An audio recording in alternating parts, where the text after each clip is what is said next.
दोस्तों मेरे चैनल को ज़रूर सब्सक्राइब करें ताकि आने वाले जो अच्छे अच्छे वीडियोस हैं, जो मैं अच्छी शोज़ के बारे में बताता हूँ आपको, लेटेस्ट शोज़, लेटेस्ट मूवीज़, उनके बारे में बताता हूँ। तो आप ज़रूर सब्सक्राइब करें मेरे चैनल को और बेल आइकन को ज़रूर प्रेस कर दें। मेरे वीडियोस को ज़रूर शेयर करें अपने दोस्तों के साथ, अपने रिलेटिव्स के साथ, ताकि उन तक ये पहुँचे कि कितनी अच्छी अच्छी सीरीज़ और शोज़ मैं रिव्यू करता हूँ। फ्रेंड्स, मैं हूँ आपका होस्ट और दोस्त विकास, और आज मैं ऐसी सीरीज़ का रिव्यू करने वाला हूँ जो इस साल की सबसे बड़ी हॉरर सीरीज़ कह सकते हैं या सीरियल किलर सीरीज़ कह सकते हैं, वो हो सकती है, जिसका नाम है ग्रोटेस्क्वेरी, या ग्रोटेस्क्वेयर कह सकते हैं इसे, या ग्रोटेस्क्वेरी। स्क्वेरी एक मिस्ट्री हॉरर थ्रिलर सीरीज़ है जो डिज्नी प्लस हॉटस्टार पर स्ट्रीम हो रही है, और इसके कुल 6 एपिसोड्स आ चुके हैं।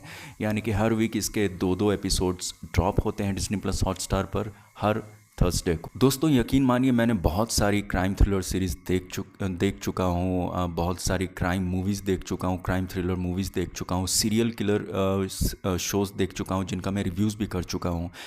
मैंने डामर जैसी सीरियल किलर सीरीज़ देखी, हालांकि वो एक सच्ची घटना पर आधारित थी। लेकिन जब आप ग्रोटेस्क्वेरी देखना शुरू करेंगे और जब जिस तरह से इसमें जो सीन्स दिखाए गए हैं, जिस तरह से, वो यकीन मानिए कि इससे पहले आपने वैसे सीन्स कभी नहीं देखे होंगे। मैं आपको एक बात बता दूं कि ये हाईली 18 प्लस शो है, यानी कि आर रेटेड है, यानी कि 18 प्लस से भी ज़्यादा आर रेटेड शो है। और इसको सिर्फ मैच्योर ऑडियंस ही देखें तो ज़्यादा अच्छा होगा, क्योंकि अगर आप मैच्योर नहीं, अगर आप टीनेजर हैं और इस शो को देखते हैं तो हो सकता है ये आपके दिमाग पर काफ़ी गहरा असर छोड़े। आइए आते हैं कहानी की तरफ। कहानी है लुइस की, डिटेक्टिव लुइस, जिसका रोल प्ले किया है, बहुत अच्छी एक्ट्रेस हैं, उन्होंने डिटेक्टिव लुइस का रोल प्ले किया है। और उनकी एक फैमिली है, हालांकि उनके हस्बैंड हॉस्पिटल में कोमा से जूझ रहे हैं। उनकी एक बहुत ही ओवरवेटेड बेटी है जो कि हेल्थ इश्यूज से जूझ रही है। वो सारा दिन भर घर में बैठकर सिर्फ खाती ही रहती है। और डिटेक्टिव लुइस, जो कि NYPD न्यूयॉर्क पुलिस डिपार्टमेंट की एक बहुत सीनियर ऑफिसर हैं, एक सुबह अचानक उनको कॉल आता है और उन्हें पता लगता है कि कहीं मर्डर हुआ है। जब वहाँ वो जाती हैं और जिस तरह के सीन्स देखती हैं, जिस तरह से मर्डर किया गया है पूरी फैमिली का, मैं आपको बता नहीं सकता हूँ। इनफैक्ट मैं इस वीडियो में भी नहीं रिवील कर सकता हूँ कि किस तरह का मर्डर होता है। वो जब आप इस शो को देखेंगे, जब पहले एपिसोड में, तभी आपको पता लगेगा कि किस तरह का मर्डर है और किस तरह से हेनस मर्डर किया जाता है, किस तरह बेरहमी से मर्डर किया जाता है। लेकिन इन सब चीज़ के बीच एक ख़ास चीज़ ये है कि जिसने भी ये मर्डर किया है, वो मर्डर बिल्कुल भी नेचुरल नहीं लगता। बिल्कुल भी लग रहा है कि किसी, या तो किसी पिशाच ने किया है, किसी भूत प्रेत ने किया है, या क्योंकि जिस इंसान ने भी ये मर्डर किया है, पहली नज़र में तो ये लगता ही नहीं है कि ये किसी इंसान का किया हुआ मर्डर है, क्योंकि जिस तरह से मर्डर किया जाता है, बिल्कुल ग्रूसम मर्डर। इस तरह का मैंने पहले, सच में पहले इस तरह का सीन्स नहीं देखा था। मैंने देखकर डिटेक्टिव लुइस को पहले तो लगता है कि एक सीरियल किलिंग का मामला है, तो उसमें वो लग जाती हैं उसके इन्वेस्टिगेशन में। लेकिन फिर अचानक उसी शाम को उन्हें एक और फ़ोन आता है, एक और मर्डर का, और ये मर्डर तो पिछले वाले मर्डर से भी ज़्यादा ग्रूसम था दोस्तों।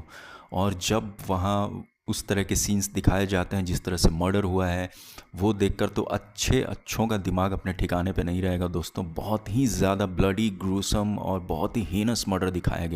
फिर जब कहानी धीरे धीरे आगे बढ़ती है और पता लगता है कि ये मर्डर किसी सीरियल किलिंग से जुड़ा हुआ है, या किसी ऐसे इंसान से जुड़ा हुआ है जो ये पहले जो सीरियल किलर हुआ करता था, तो पूरी रिपोर्ट खंगाली जाती है, पूरी हिस्ट्री खंगाली जाती है, लेकिन कोई भी एक ऐसा इंसान नहीं मिलता जिसने इसके पहले इस तरह का मर्डर किया हो। फिर कहानी के तार जुड़ते हैं एक चर्च के फादर से। वो फादर बहुत ही यंग होता है, लेकिन हमारा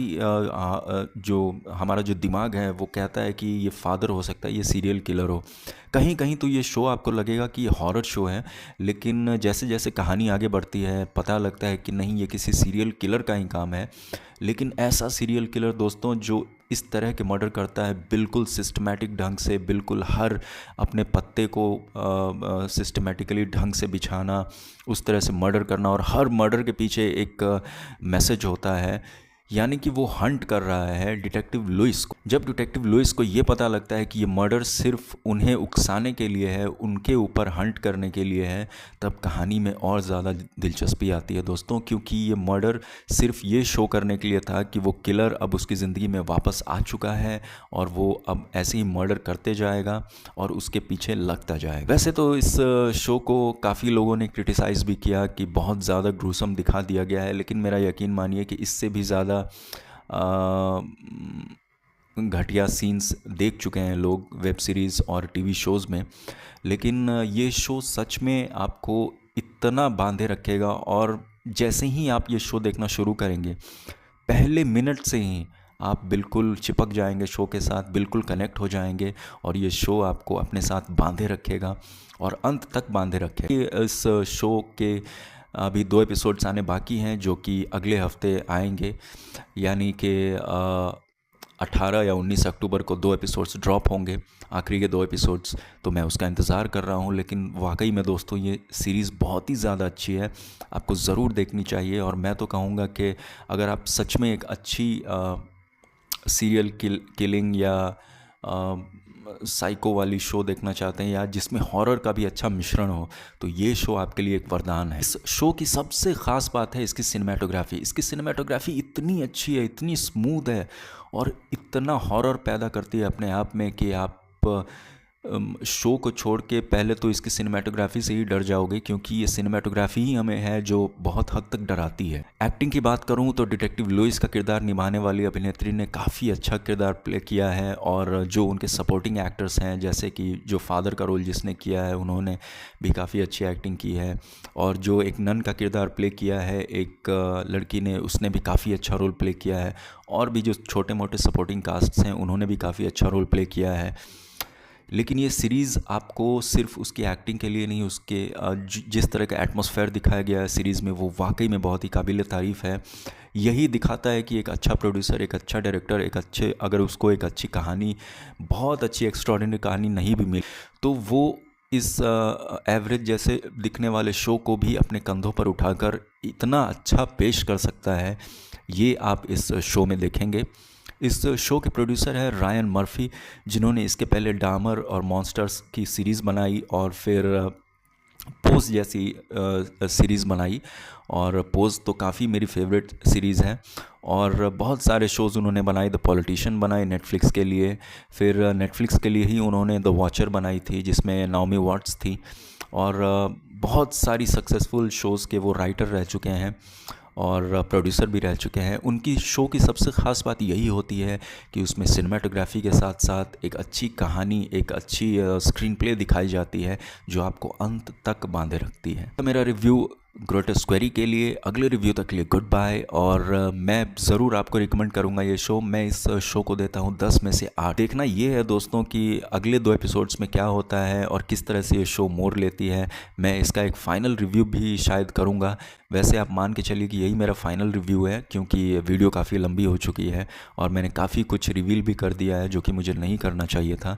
लेकिन आप ये शो ज़रूर देखिए, बिल्कुल आपका मज़ा ख़राब नहीं करेगी ये शो, और आप इसे बहुत ही ज़्यादा एंजॉय करें। और अगले रिव्यू तक के लिए गुड बाय। अगर आपने मेरे चैनल को अभी तक सब्सक्राइब नहीं किया है तो सब्सक्राइब करें, और जो बेल आइकन है उसको ज़रूर प्रेस करें। Thank you.